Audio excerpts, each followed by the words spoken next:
seja, resumindo, tecnologia é diferencial competitivo mais estratégia. Não é um commodity.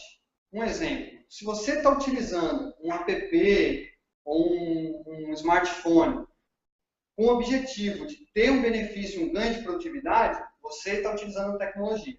Do contrário, é só mais um bem de consumo que você está consumindo. Então, definimos o que é tecnologia para a gente que quer fazer negócio com ela. Então, tecnologia só é tecnologia quando é utilizada estrategicamente como diferencial competitivo. Então, vamos falar um pouquinho de como é o perfil do consumidor de tecnologia. Quando você apresenta uma nova tecnologia para alguém, eles se comportam de diferentes maneiras, né? Existem perfis psicográficos de como as pessoas respondem a novas tecnologias. Então, tem algumas pessoas que primeiro vão abraçar de coração. Eu quero testar, me dá uma amostra, me dá um demo, me dá deixa eu ser beta tester dessa tecnologia. Existe um outro tipo de pessoa que vai responder da seguinte maneira: pô, interessante, eu queria saber mais. Como que eu posso transformar isso num benefício do meu negócio? Como que eu posso tirar benefício dessa nova tecnologia? Outras vão ser um pouquinho mais reticentes. Ah, mas quem são seus clientes? Em que mercado? Eu sou do mercado de papel e celulose. Onde você está posicionado nesse mercado? Onde você está atuando? E outros vão ser aversos às novas tecnologias. Está tudo funcionando bem, está maravilhoso, não quero mudar nada. Está tudo ótimo. Quanto mais inovador, quanto mais disruptivo vai ser a tecnologia que você está propondo, mais vai ter uma cisão entre esses dois grupos. Os que adotam, inicialmente, os early adopters do mainstream market, do mercado de massa. E por que isso acontece? Porque quando você propõe uma nova tecnologia, existe uma tecnologia que está sendo utilizada atualmente.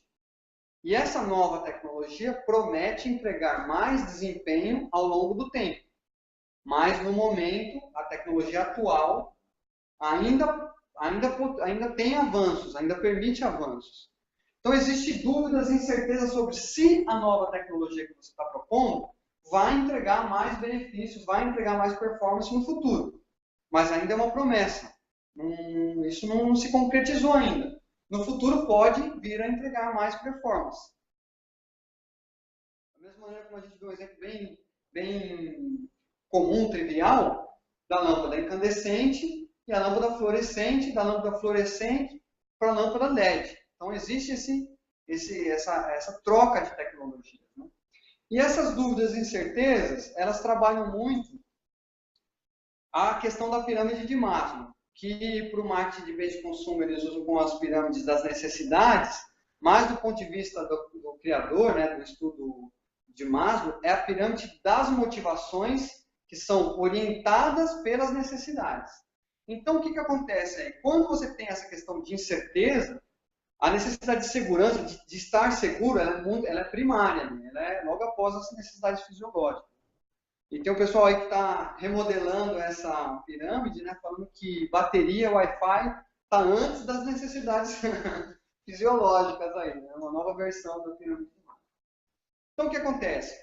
Você vai ter motivações orientadas por estar seguro, ou motivações orientadas por se sentir parte de um grupo, necessidades sociais, ou de se sentir de autorrealização, que é a mais nova. Eu quero fazer isso porque eu quero. Eu tenho um desejo de expandir as fronteiras da tecnologia. E vou fazer isso orientado a essa motivação.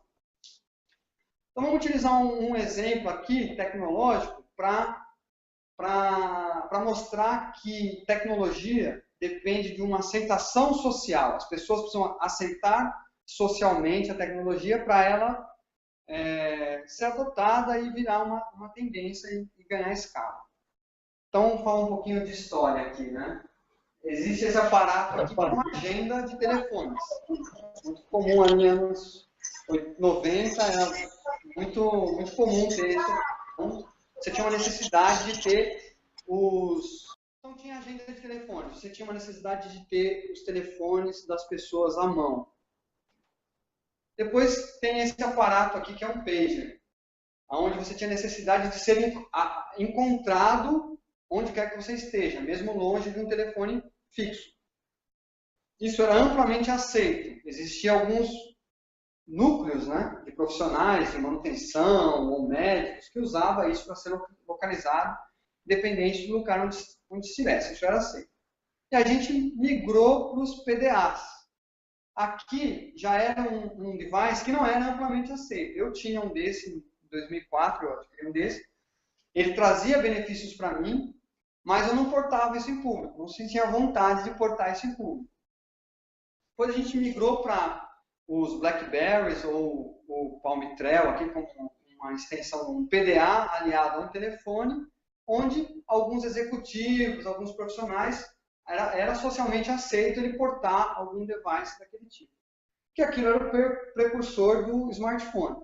Mas hoje é claro para todo mundo que portar um smartphone é aceito socialmente. Tanto por necessidade de status ou necessidades de produtividade, mas é aceito socialmente você adotar isso. E vamos usar um exemplo industrial para fazer um paralelo com esse exemplo. Isso aqui é um produto chamado terminal de válvulas. Então, você tem um processo produtivo, ele vai ser automatizado, você usa pneumática para automatizar esse processo, e você vai utilizar válvulas para comandar os atuadores ali para automatizar esse processo. Como era feito de maneira tradicional? Você tinha um gabinete elétrico, onde tinha os controladores, você levava pares de fios para cada uma das válvulas. E esse produto aqui, esse terminal de válvula, ele fazia uma comunicação serial com o terminal de válvula, ou seja, evitava a necessidade de você ter um par de fio para cada válvula, você fazia uma comunicação por rede, uma espécie de uma rede de computadores, mas uma rede industrial. O cliente entendia todos os benefícios desse produto. Por quê? Ele reduzia custo de instalação, ele facilitava a manutenção, porque você tinha um diagnóstico mais próximo do ponto onde a válvula era utilizada, só que tinha uma série de barreiras. Qual que era a principal barreira?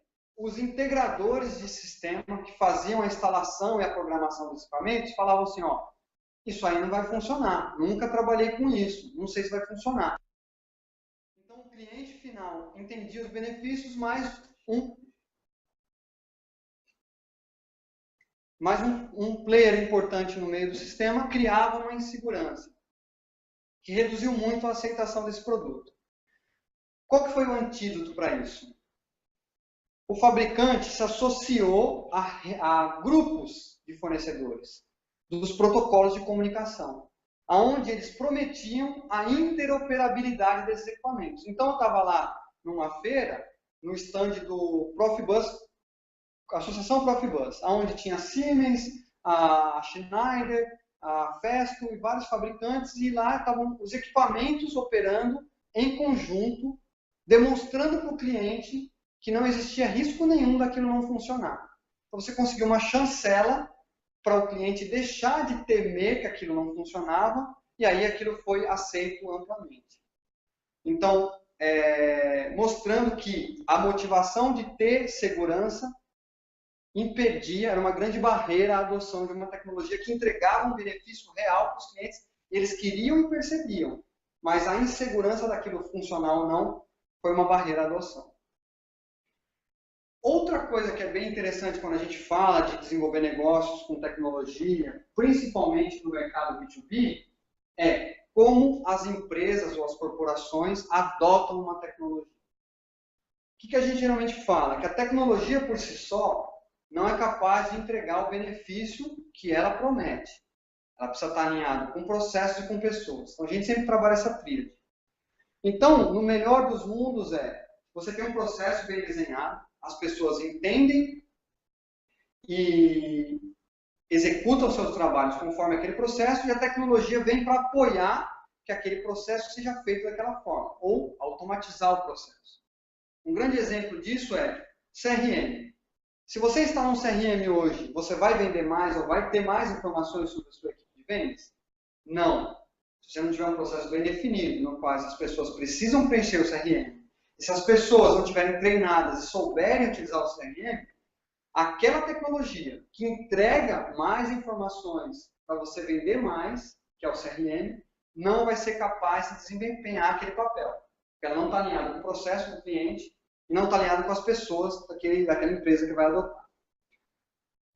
Numa indústria, isso ganha também uma outra proporção. Né? Uma indústria só adota uma tecnologia, um produto industrial, objetivando lucro.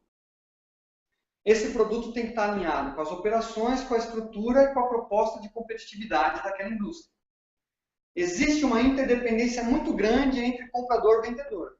Qual que é o exemplo que a gente usa? Você vai numa loja de roupa, a vendedora vai lá e fala assim, nossa, ficou lindo com essa blusa. Chega em casa, põe ela, ficou um lixo. Né? Você não vai atribuir aquela marca, aquela coisa. Vai ficar um desconforto ali, mas é passageiro. Agora, eu vou lá e proponho uma nova tecnologia no seu processo fabril, que vai aumentar a produtividade, vai reduzir custos. Aquilo não se concretiza. O meu relacionamento vendedor-comprador está muito abalado. Eu dificilmente vou conseguir vender ali de novo num curto espaço de tempo, porque tem uma relação de confiança ali. Não é uma venda transacional pura e simples. É uma venda um pouco mais complexa. Esse tipo de venda geralmente envolve consultoria, treinamento, contratos de manutenção, que às vezes são até maiores do que o pacote de tecnologia que você está vendendo. Tem toda uma complexidade por trás da tecnologia, como a gente já falou, que é muito maior que bens de consumo. Né? Bens de consumo você vai lá e testa, experimenta. Tecnologia não, você tem que pesquisar, será que vai funcionar com o meu legado aqui, com a minha rede, com o meu diretivas de rede de TI, uma série de outras perguntas que precisam ser respondidas. Pode afetar toda a estrutura da empresa, como por exemplo um RP, que vai afetar todo mundo aí em adotar aquela tecnologia. Mas a grande diferença aí, de quando você compara tecnologia ou B2C, tecnologia B2B, é que a demanda não é elástica. Eu não vou fazer uma promoção, dar um desconto de 30%, e as vendas não necessariamente vão aumentar por isso. Por quê? Porque o cliente precisa ter uma necessidade. Né? Eu preciso descobrir essa necessidade, endereçar ela, empacotar uma oferta para entregar um produto e aí eu vou concretizar uma venda. Não vai ser um mero desconto, uma ação promocional que vai fazer a demanda do produto subir, as suas vendas subir.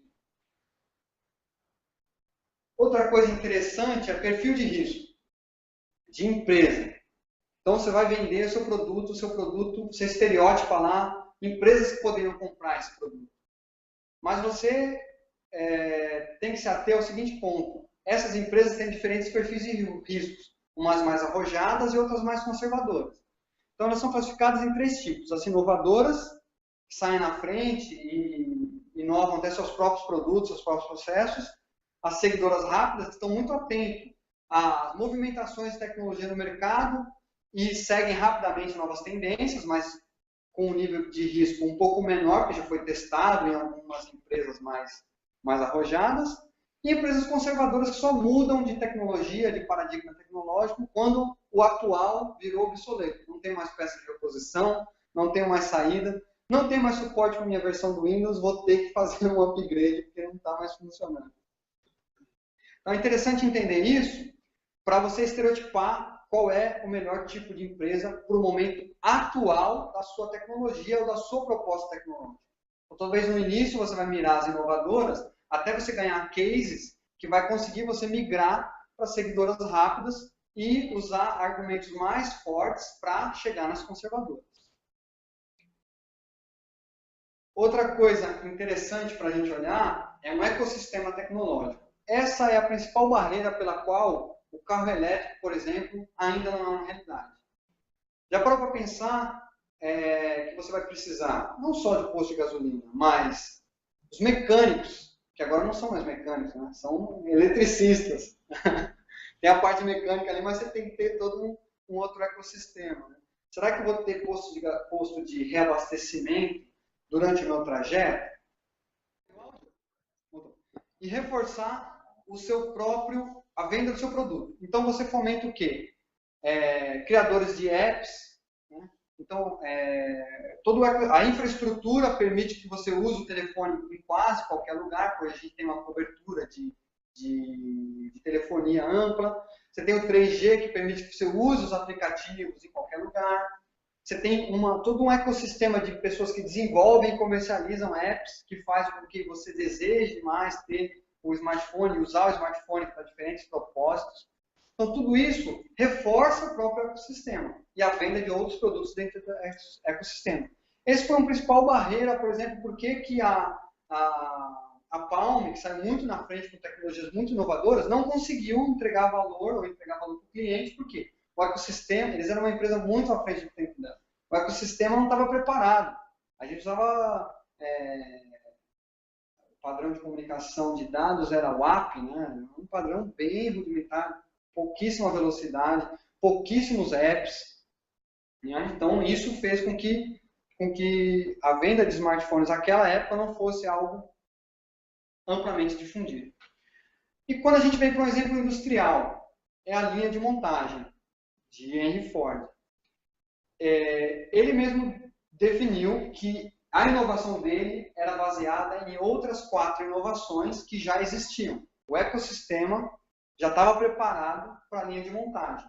E ele se apoiava em 4 pilares. Partes intercambiáveis, que já existiam da indústria de bicicletas, indústria de armamento. Fluxo contínuo de peças, que já existiam em algumas indústrias. A linha de montagem em si, que ele fez uma engenharia reversa da Swift, onde era uma linha de desmontagem, entrava o boi de um lado, saía partes e peças, ele inverteu o negócio, entra partes e peças de um lado, sai o carro do outro. E o motor elétrico, que permitiu a descentralização da potência. Antes, as pessoas iam ao trabalho. Por quê? Você tinha uma caldeira que gerava ali a força motriz e várias correias derivavam potência para outros aparatos ali. E o carro ficava num lugar e você ia até o carro. Então, com o fluxo de peça, você levou o trabalho às pessoas e não mais as pessoas ao trabalho. Para isso, você precisaria que a potência, né, a força motriz, estivesse distribuída ao longo da fábrica.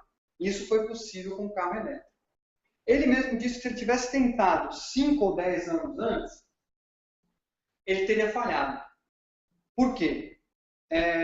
Porque ele precisou de um ecossistema estar preparado com outras inovações, com outras tecnologias, para que aquela inovação dele fosse capaz de vingar, fosse possível ser adotada. Então, esse é um ponto muito importante quando você desenvolve negócios com empresas, porque esse ecossistema, muitas vezes, pode ser o ecossistema do cliente. Será que ele está preparado? Será que ele tem uma rede de dados estruturada para a minha tecnologia poder entregar o valor que ela promete? Será que... Tem um exemplo muito bacana. Eu trabalhei muito em indústria de automação. E aí o pessoal falava assim, pô, a gente tem muito espaço para vender em borracharia. Toda borracharia tem pneumática ali, né? A gente tem produto para vender. Só que o ecossistema da borracharia não estava preparado para usar um produto refinado como é o de automação. Você coloca um filtro de ar ali, o compressor do cara está ligado num lugar que vem poeira, vem barro na linha pressurizada. O filtro perde a vida útil muito rápido. Porque o ecossistema do cliente não está preparado para aquela tecnologia, daquela maneira que ela está sendo entregue. E aí, para deixar um pouquinho mais dinâmico aqui, a gente vai falar um pouquinho de comunicação. Pô, legal, tem um monte de coisa aqui no nosso produto que a gente tem que atentar quando a gente quer fazer negócio com ela, que é diferente de fazer negócios com bens de consumo. A gente já falou de diversos motivos. E um deles é comunicação. Como é que eu comunico isso? Vou passar um videozinho aqui. Isso chama Cantation, que é um quadro de um programa de rádio da 89, que chama Quem Não Faz Toma, e de um programa de TV, que é a Encrenca. Então, quem não conseguir ver o vídeo, pode procurar na internet, que vai entender mais ou menos aqui. Eu vou colocar o áudio aqui, talvez vocês consigam acompanhar. Vou mostrar aqui para vocês. E a situação é a seguinte, o pessoal põe um fone de ouvido, ouve a música e canta ela, a mesma música. Vamos ver como é que o pessoal se sai aqui nesse desafio. Meu nome é Frederico, eu vou cantar a música do Jason Derulo.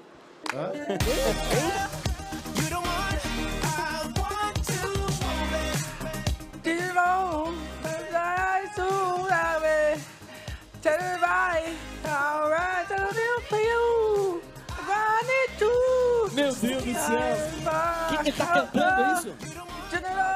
Canta bem, né? Tudo ruim. Mais um cantante, Mais aqui um. bem. Ei, meu nome é Davi.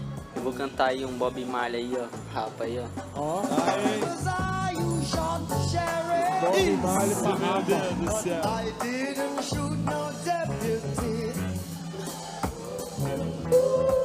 Olha lá a cara dele, ó. É o Bob Marley mesmo.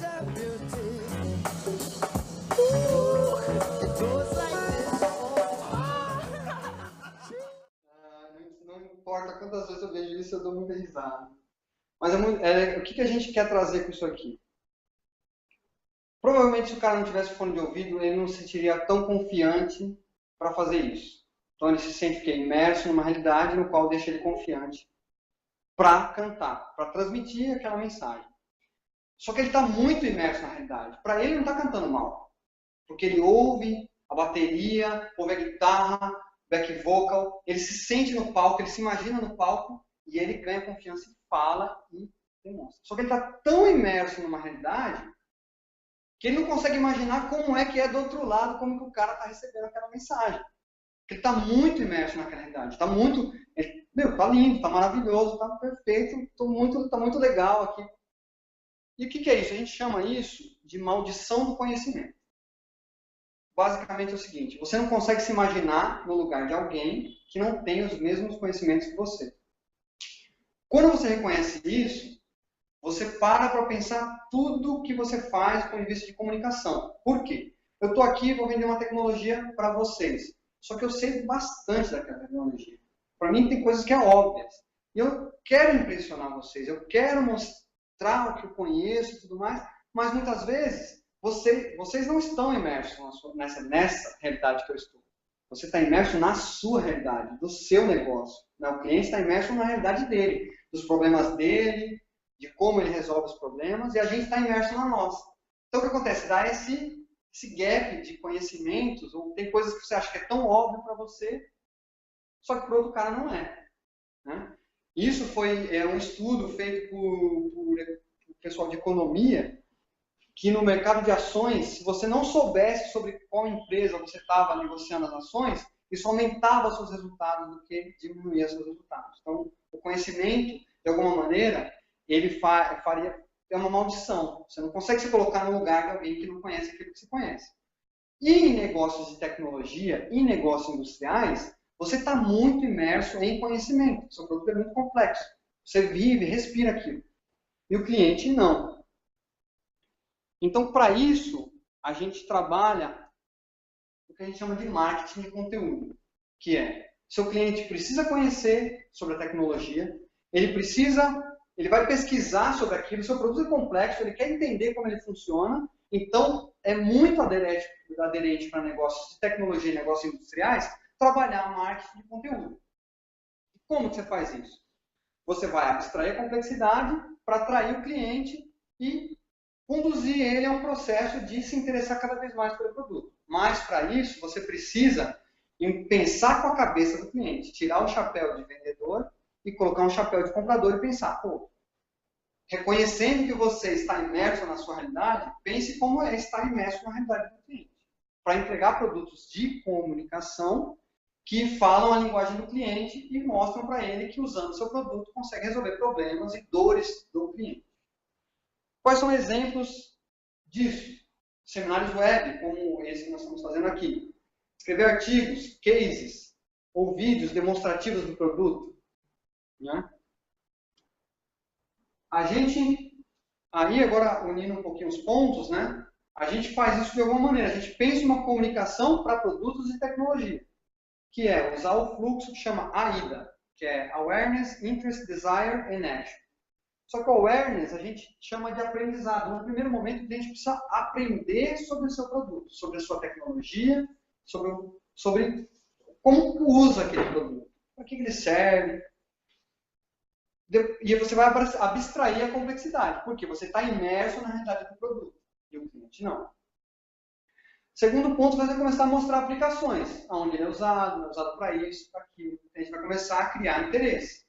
Depois ele vai mostrar valores e diferenciais, cases de sucesso, que é onde aquele produto foi utilizado com sucesso e obteve aqueles resultados. Aí você vai despertar o desejo, e o objetivo desse desejo é ele ter uma ação e pedir: eu quero saber mais, eu quero receber uma proposta, eu quero receber uma visita de um vendedor, e aí a gente vai direcionar ele para a equipe de vendas. Então, agora a gente está falando muito de marketing, por quê? Porque em negócio, tecnologia e B2B, marketing e vendas tem uma sinergia muito forte, é importante essa sinergia. Então, estou preparando o terreno aqui para o meu colega Marcos, que vai me falar um pouquinho mais sobre vendas e tecnologia. E aí, o que é legal? É a gente utilizar momentos, hoje em dia, que a gente tem muito rede social e principalmente o Google, que é uma grande ferramenta aí, é utilizar momentos ideais e timing para fazer essa comunicação, muitas vezes. Então, tem um conceito que se chama hype, que é o que está dando para falar. Então, historicamente, lâmpada fluorescente teve muito mais conteúdo publicado, muito mais pesquisa do que lâmpada LED. Mas, no passado bem recente, aqui no eixo, de 2014 para 2015, tem um pico aqui de lâmpada LED. Mas, historicamente, lâmpada fluorescente, está em vermelho, tem um volume maior de conteúdo e pesquisa do que lâmpada LED. Isso é uma ferramenta que chama Google Trends. Você põe uma palavra e ele vai te passar como que é o comportamento dessa palavra ao longo do tempo. E aí a gente analisa o que a gente chama de gatilhos. Existem gatilhos que disparam, o gatilho dispara, que drivam o aumento de busca e de geração de conteúdo de um determinado tempo. Aqui, por exemplo, a crise hídrica, são os mesmos picos de procura por lâmpada LED. Por quê? O cliente começou a ter problema com conta de luz, começou a pesquisar como que eu economizo energia elétrica. E a lâmpada LED é um dos produtos que entrega isso. Então começou a procura, começou a gerar conteúdo. Os picos até se casam aqui, né?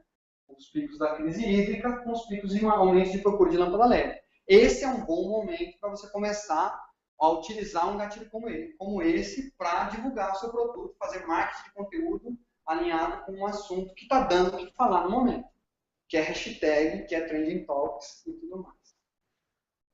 O que é legal a gente agora dar uma finalizada, que é, a gente falou bastante sobre o que é a tecnologia, como que a gente comunica, o que o cliente leva em consideração e tudo mais, só que no frigir dos ovos, o que o cliente compra não é tecnologia, não é o seu produto, não é o seu serviço, é o que a gente chama de reason why, ou compelling reason to buy.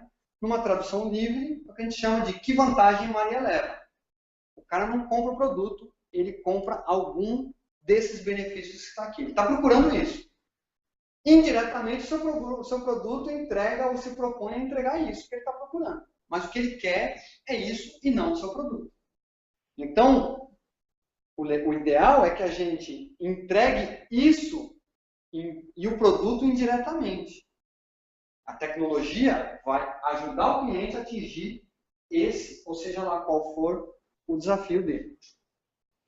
Para isso, a gente usa uma estratégia que nós chamamos de marketing técnico, que é utilizar muito desses conceitos que a gente passou, a estratégia do produto, a complexidade dele, para abstrair complexidade, gerar interesse e despertar,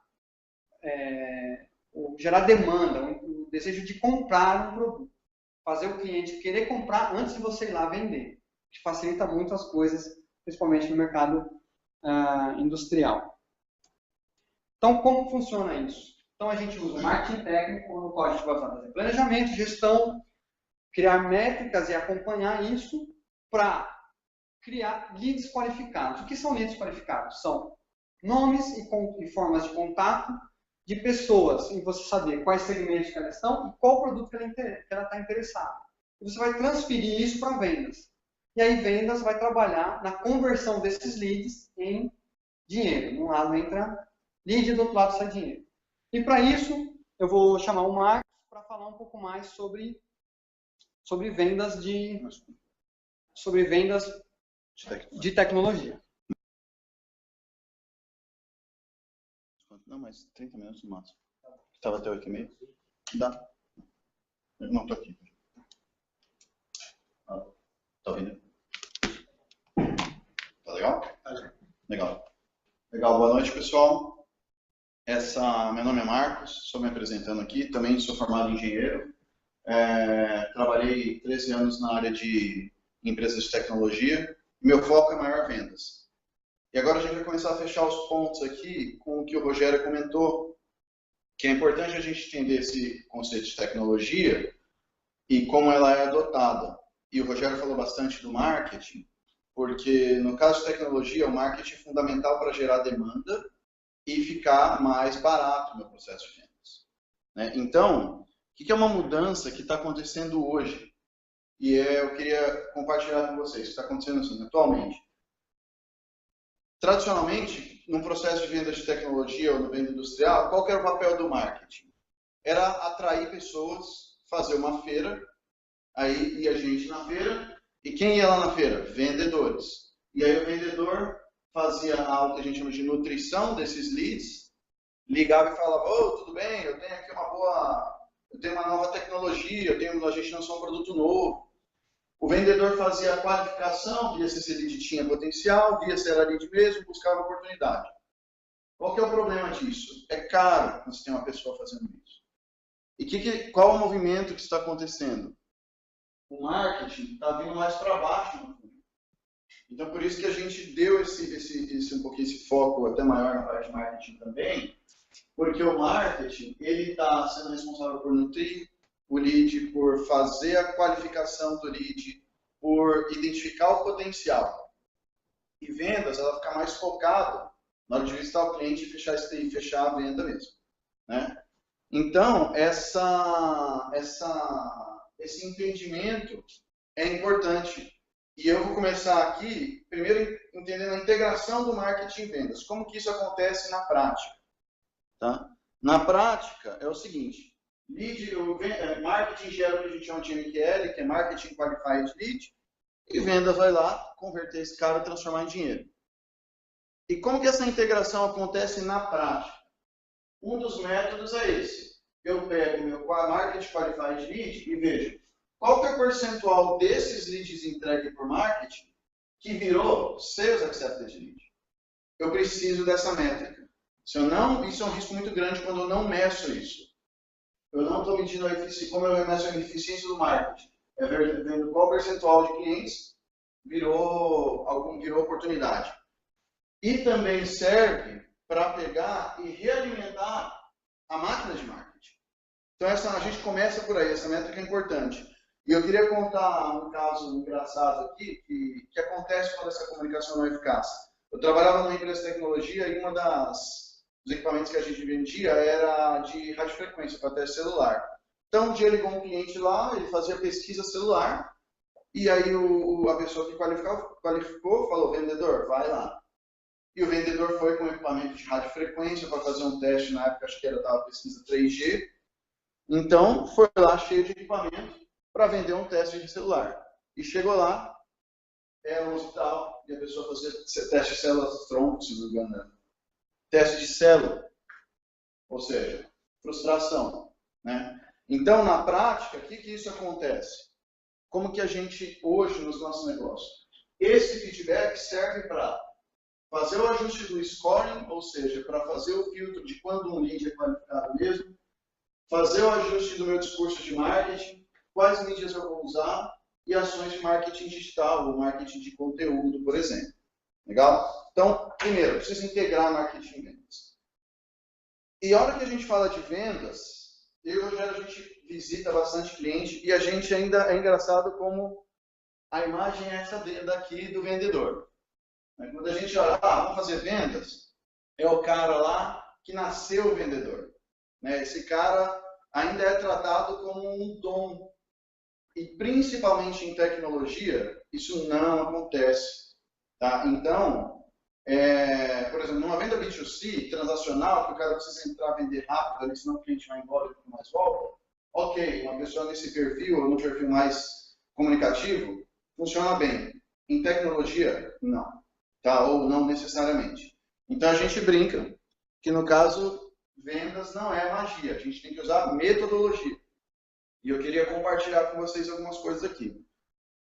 Primeiro, a venda de tecnologia, ela geralmente é consultiva. Tá? Ela é consultiva, ou seja, se você vai fazer uma venda para o seu cliente, já conectando com o que o Rogério comentou, você precisa entender qual que é o impacto no cliente. O que a minha tecnologia vai impactar positivamente para ele. Ou seja, é importante que você entenda o business do cliente. Então, de vocês aqui eu não conheço muito, mas eu conheço o business do Bruno. Posso comentar sobre o pessoal? Então, ele está trazendo uma coisa super inovadora para a indústria, certo? E que é o compartilhamento de máquinas. Só que é necessário formular o speech assim, ó, você ganha isso, senão sem chance. O que o cliente ganha? Outra coisa que é super importante na indústria.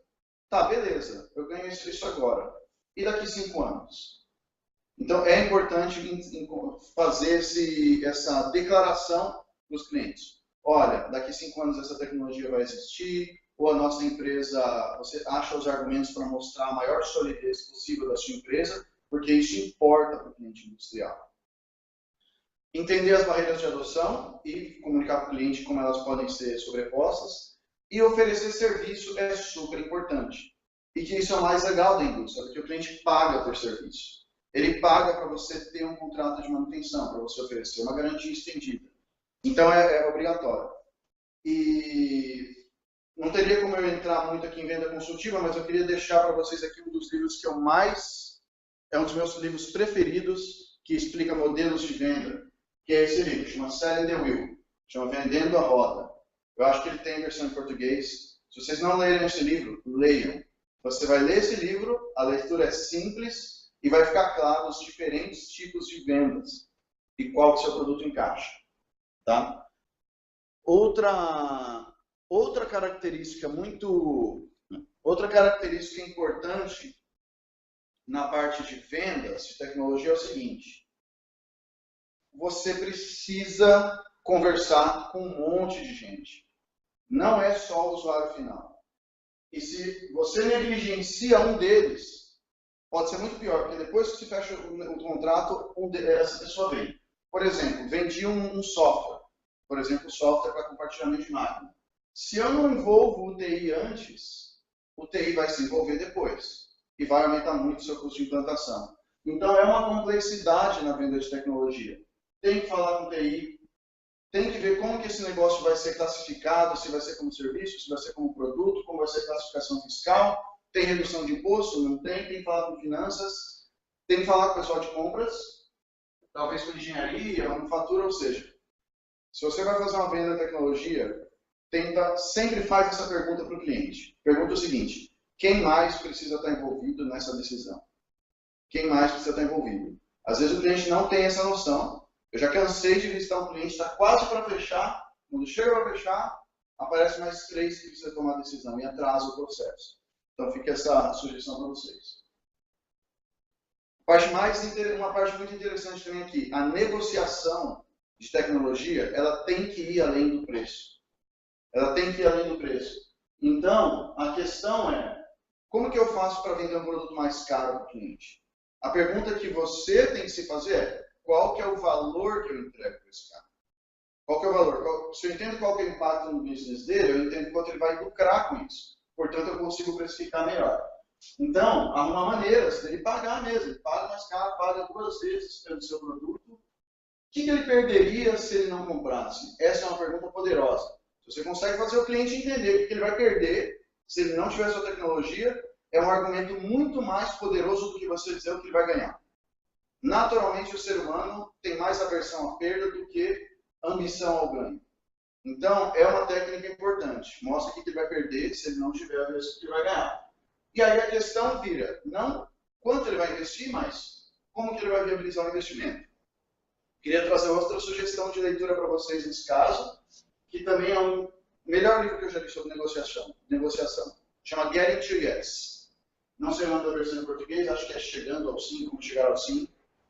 Esse livro só trata de como eu faço uma negociação onde ambos os lados ganham.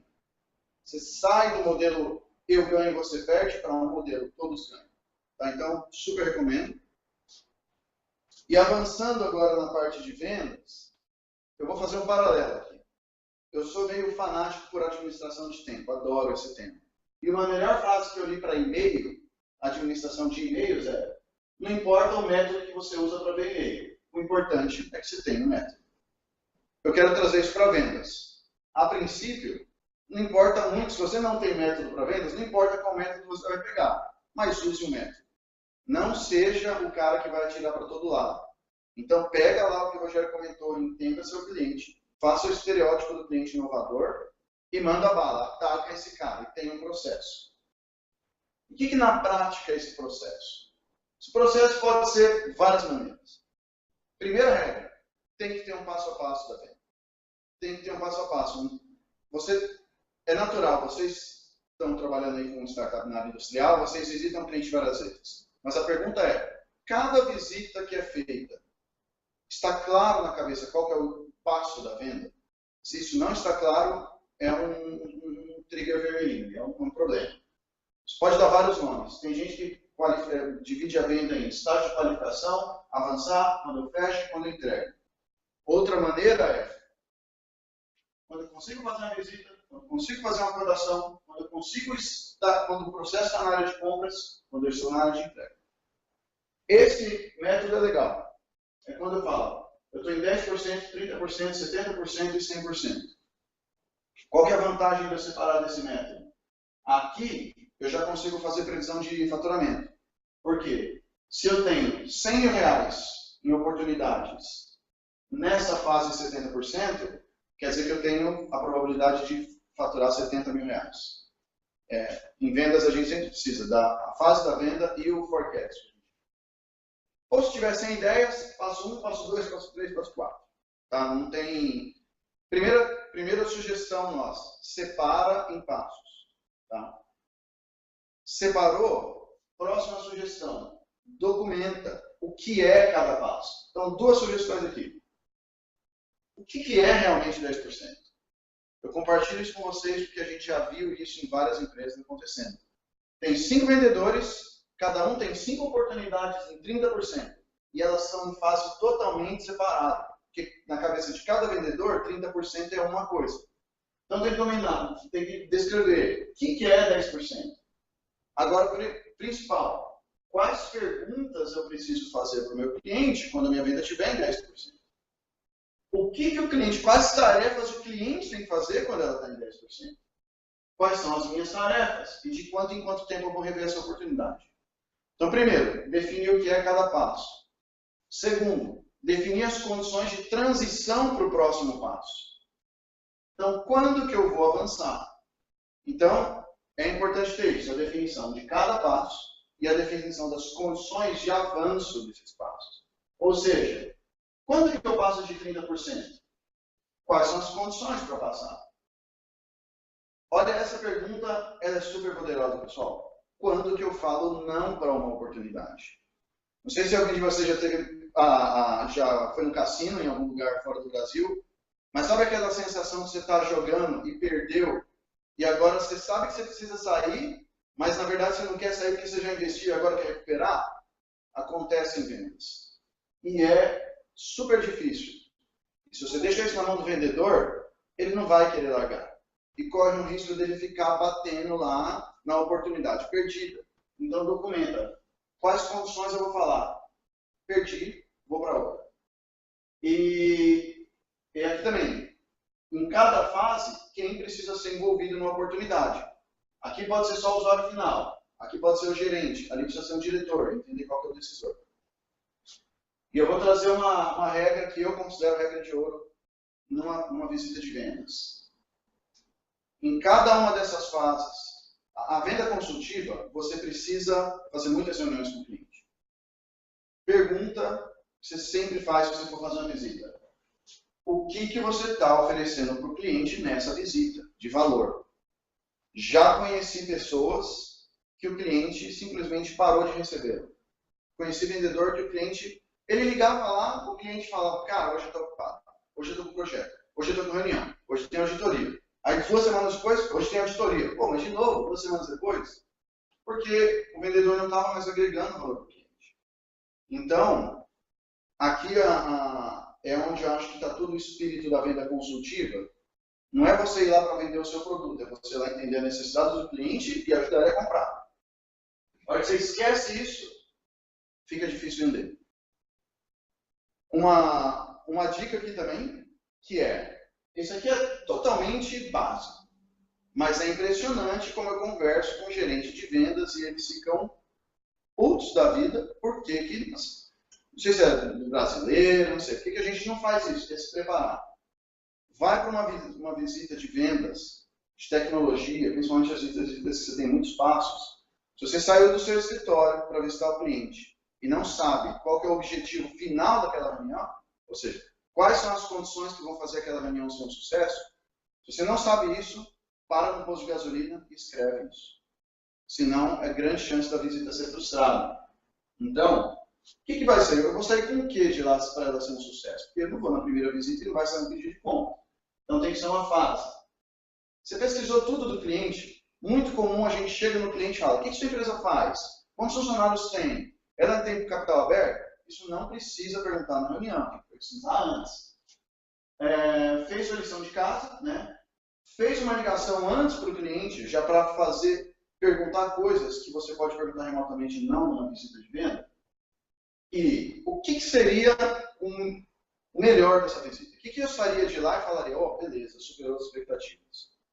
Por que eu trouxe isso para vocês? Porque é muito importante. Visita de venda B2B, venda consultiva, tem muita reunião. É muito fácil perder meses por causa de reunião que não foi produtiva. E não dá para falar com o gerente toda semana. Então, é uma dica que eu trago. E já caminhando para finalizar aqui, eu queria deixar uma reflexão para vocês. Beleza, tem um processo de venda. Tá tudo beleza, parabéns, bom trabalho. A pergunta é: alguém combinou com os russos? Isso aqui é uma brincadeira com a questão da Guerra Fria. A questão é: eu tenho meu processo de vendas. Alguém já entendeu como que é o processo de compras do cliente? Porque esse também é um problema. Na venda B2C, qual que é a compra do cliente? É o cara ali, eu convenço ele, dou um desconto, tomo a decisão. B2C não. B2C eu tenho um processo de vendas, caso eu tenha, mas do outro lado tem um processo de compras. Você precisa entender o seu cliente, precisa entender qual que é o processo de compra dele. Senão, vai bater cabeça, vai perder tempo. Tá? Então, entender o processo de vendas, entender o processo de compras. Eu queria deixar isso para vocês como reflexão. Tá? Não tem como eu entrar aqui em todos os processos de compras de vendas que existem, mas a minha mensagem é: essas são as regras gerais do processo de vendas. Saiba que o cliente tem um processo de compras. Um exemplo que eu dou eu trabalhei numa empresa que o usuário final era proibido de falar com o vendedor, com o comprador, tinha que mandar por sistema. E a hora que ele mandava para o comprador tinha 6 meses para tocar no processo. Desculpa, 2 meses. 2 meses. 2 meses, que era 60 dias, para tocar. E se você não sabe disso, você fica lá matando o seu vendedor, querendo que o vendedor vá lá, liga o cliente, não adianta. Então, entender o processo de compras é importante. Tá? E antes de abrir para perguntas aqui, já caminhando para a finalização, 2 slides sobre a gente aqui. Esses são alguns dos clientes, nosso foco é industrial, o foco daqui são clientes que a gente ajuda com isso, com marketing e vendas de tecnologia. Como que a gente atua? Basicamente, na área de marketing e de vendas, a gente atua com foco de, se o cliente quer melhorar resultado, reduzir custo e ganhar eficiência. Por exemplo, na melhoria de resultado, como fazer lançamento de produto no mercado, como fazer geração de conteúdo, como fazer modelagem de negócio, está dentro das nossas atribuições. E era isso que a gente queria trazer para vocês hoje. A gente tentou trazer o material mais rico possível para vocês terem insight de como que é vender marketing de tecnologia. E abre para a pergunta agora. Marcos, antes de finalizar, eu queria pedir para voltar 2 slides ali no processo de compras. Vamos lá. É que eu vou pegar o microfone aqui. Alô, alô? Esse aqui. Alô? Perfeito. Só um comentário interessante, né? A gente sempre fala, todo mundo já deve ter visto a quantidade de processos de treinamento de comprador, né? Quantos cursos os compradores das multinacionais recebem, treinamento toda semana, capacitação na matriz e tudo mais. E o vendedor, que na verdade é o empreendedor no nosso caso, né? O que ele está fazendo para se capacitar? né? Então, só para dar uma cutucada, esse tema que eu falo muito nisso. Sempre a gente está com a indústria, nossos clientes se capacitando a 15, 20 passos na nossa frente. E a gente está lá atrás, não se capacitando em venda. Então, eu cansei de ligar para o comprador não está disponível porque está em treinamento, e treinamentos de alta performance globais muito fortes, né? Legal. Então, achei legal esse tema aí, que é uma coisa que eu bato bastante. Vamos abrir para a pergunta, então? Vamos. E só um comentário em cima do seu. Isso é tão real, que nós, eu e o Rogério, como empreendedores, a gente resolveu abrir um negócio com foco em treinamento e capacitação para vendas.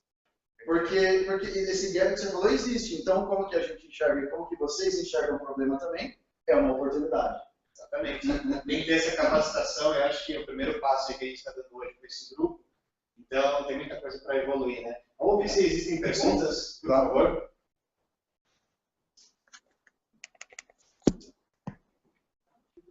João, vou pedir para você falar para a gente ver se dá para ouvir aqui, nem que você não tenha pergunta, por favor. Estão me ouvindo aí, galera? Opa, estamos ouvindo. Sim, pode falar. Não, então, uma olhadinha aqui no comitê se alguém manda alguma pergunta. Se alguém não tiver pergunta também... Pergunta barra pedido. Se você pode depois, acho que o Bruno até já vai fazer isso, mas de qualquer forma eu poderia compartilhar o material. Eu acho que esse conteúdo vocês passaram por muitos tópicos, né? Acaba tendo, enfim, sendo algo relativamente denso de se absorver, e às vezes tem pessoas aqui que estão participando, mas são um membro da equipe, e depois tem que, né, tentar fazer um compartilhamento disso com o resto da galera das próprias equipes, e sem material às vezes a mensagem vai se perdendo e tal. Pode ser legal, até mesmo para a visibilidade de vocês, etc. Vamos ver se, de novo, aí alguém tem mais alguma pergunta? Tá. Para responder esse seu comentário, a gente pode disponibilizar algum material, sim, com certeza. E como é a primeira, é difícil para a gente calibrar a densidade, né? A gente fica com medo de vir aqui também não agregar valor.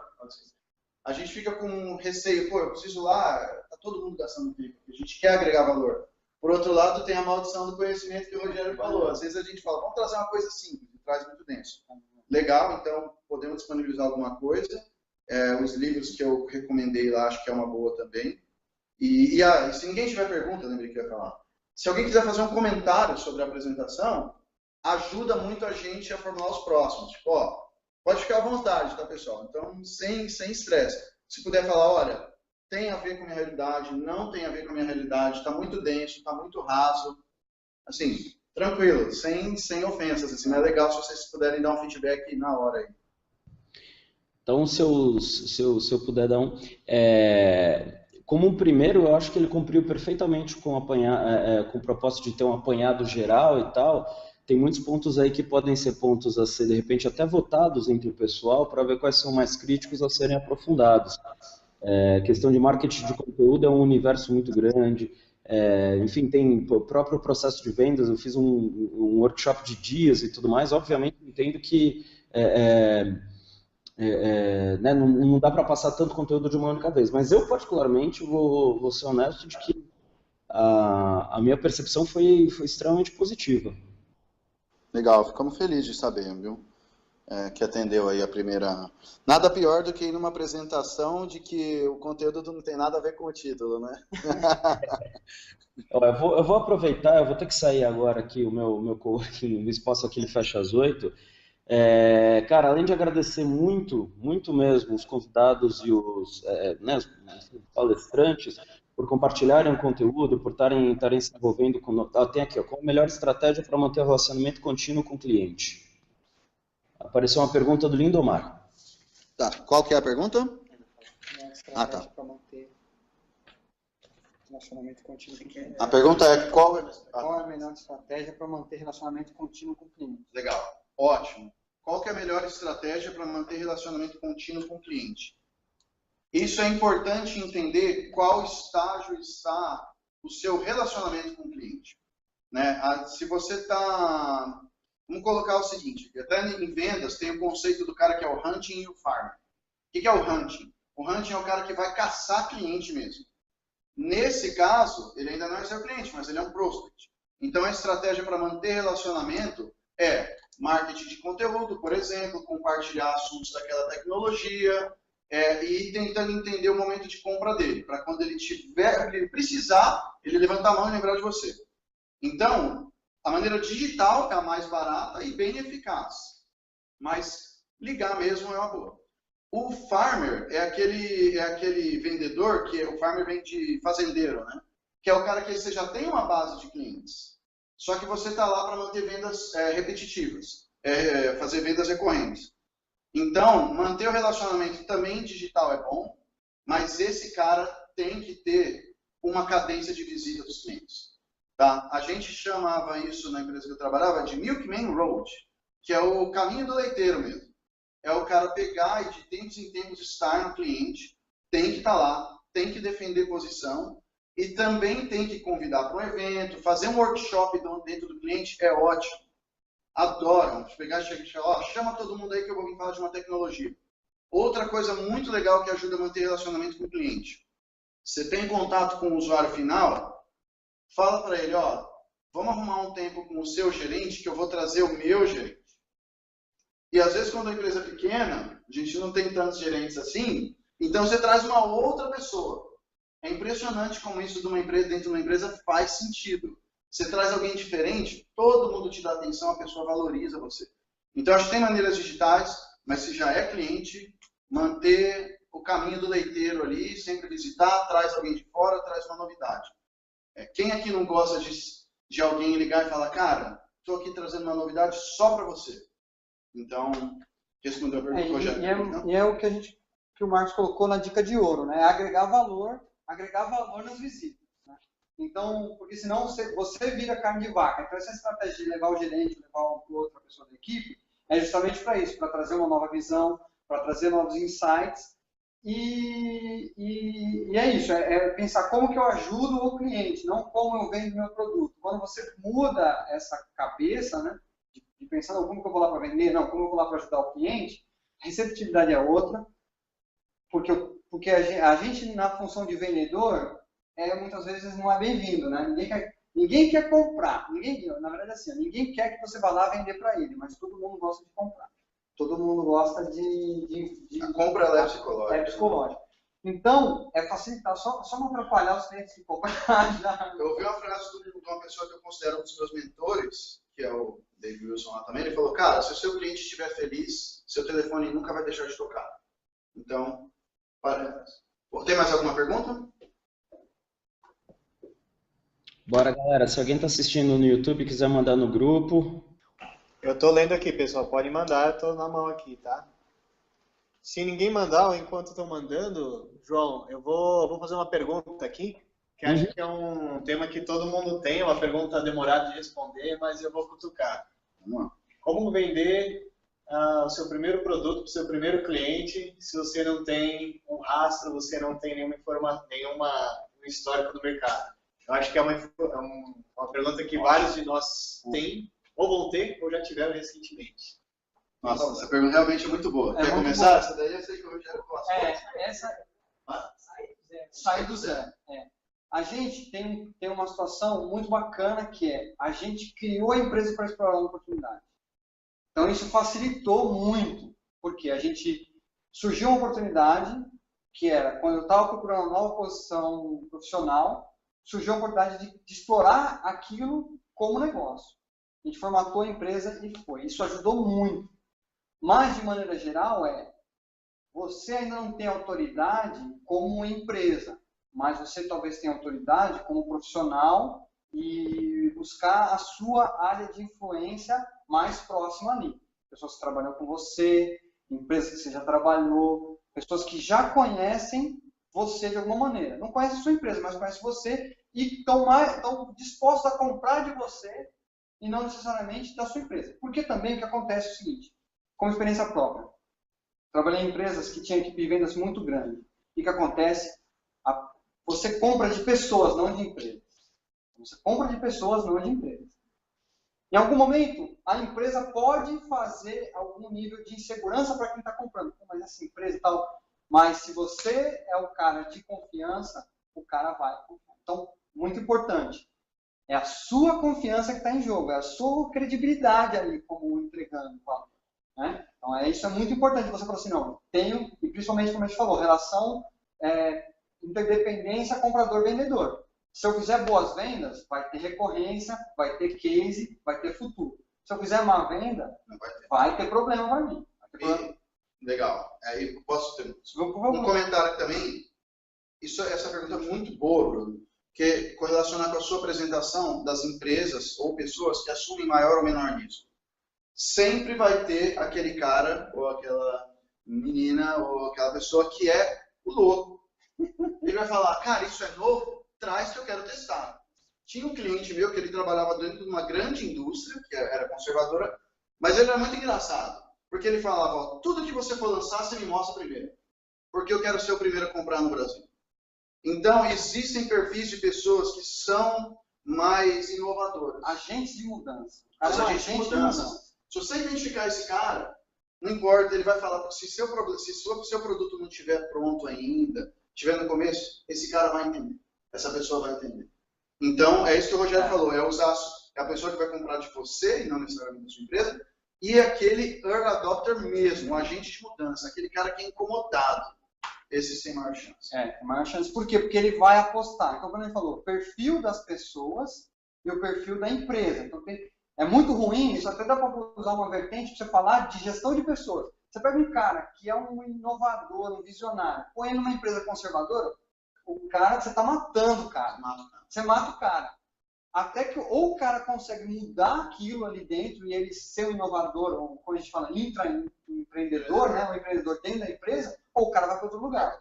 Então, é o que também que a gente chama de fox. Às vezes tem um cara de posição um pouquinho mais elevada, que pega um entusiasta de tecnologia e juntos fazem um projeto para mudar alguma coisa. Um cara está focado no quê? Pô, se eu expandir a tecnologia é legal para mim, a tecnologia é legal para mim. O outro cara tá, eu quero isso como benefício para a minha carreira, para o meu projeto de carreira, para o meu projeto aqui dentro. Então, quando você consegue alinhar essas coisas, você consegue um primeiro case. A notícia triste é, estatisticamente, existem muito menos pessoas com esse perfil do que os conservadores, o pessoal que só compra de grande empresa. Mas, o que eu gosto de falar, para a gente que é empreendedor como vocês, como a gente, não é problema, a dificuldade só é uma cereja no bolo, amigo. Só é o negócio que vai fazer a gente falar assim, pô, consegui. Consegui, fui e fiz. A gente vê muito isso. O pessoal postou o vídeo do Igor, né, da iSystems. Sim. O Igor teve com a gente. O pessoal postou, acho que ontem, né, uma matéria do G1 da iSystems, lá com o Igor, pelo depoimento. E a gente teve a oportunidade de um comitê aqui na frente, e um depoimento do Igor falando justamente quem é a persona, né, que vai ajudar uma startup dentro de uma corporação. E se identificou que um pessoal de inovação, quando compra, quando enxerga a oportunidade, enxerga o problema que ela resolve, vai ser o champion dele junto às demais áreas para promover a mudança e mitigar esse risco que é interagir com uma startup. Departamento de inovação. Reforça essa função de vocês. Legal. Obrigado pelo comentário. Bom, pessoal, vamos encerrar a transmissão.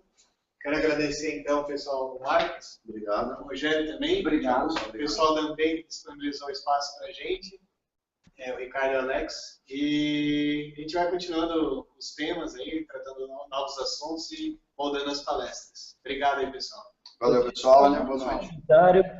Muito parabéns, Bruno, pela iniciativa. Cara, realmente, desculpa a expressão, do caralho de ter puxado isso para dentro do comitê.